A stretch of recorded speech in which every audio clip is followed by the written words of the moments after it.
কিছু কিছু সময় দুঃখগুলোকে হাসির আড়ালে রাখতে ভালো লাগে, যাতে নিজের মন খারাপটা অন্যের খুশিতে বাধা সৃষ্টি না করে। মাঝে মাঝে মনে হয় এমন কোথাও চলে যায় যেখানে গেলে আমাকে আর কেউ কখনো খুঁজে পাবে না। প্রিয়জন থেকে প্রয়োজন হয়েছে বহুবার, কিন্তু প্রয়োজন থেকে প্রিয়জন হয়নি কখনো।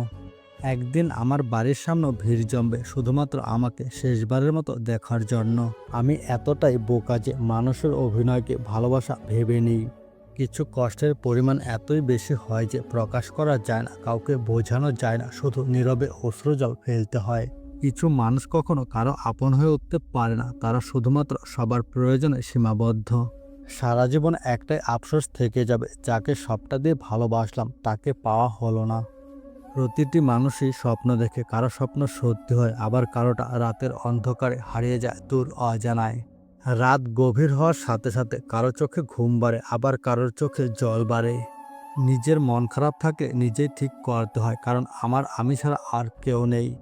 সেই মানুষটি কখনো সুখী হতে পারে না যে অন্যের কষ্ট দেখলে নিজেই কষ্ট পায়। মন যার সাথে থাকতে চায়, ভাগ্য তার থেকে অনেক দূরে সরিয়ে দেয়। ছোটবেলায় কষ্ট পেলে জোরে জোরে কাঁদতাম যাতে সবাই শুনতে পায়, আর এখন কষ্ট পেলে লুকিয়ে লুকিয়ে কাঁদি যাতে কেউ শুনতে না পায়। আমার মৃত্যুতে কারোর আফসোস হবে না, কারণ আমি কারোর প্রিয় মানুষই ছিলাম না। মাঝে মাঝে জীবনের সবচেয়ে সুখের স্মৃতিগুলো সবচেয়ে বেশি কষ্টের কারণ হয়ে দাঁড়ায়। প্রিয় মানুষগুলোকে বেশি দিন নিজের করে রাখা যায় না, হয়তো তারা চলে যায়, নয়তো নিয়তি তাদের দূরে ঠেলে দেয়।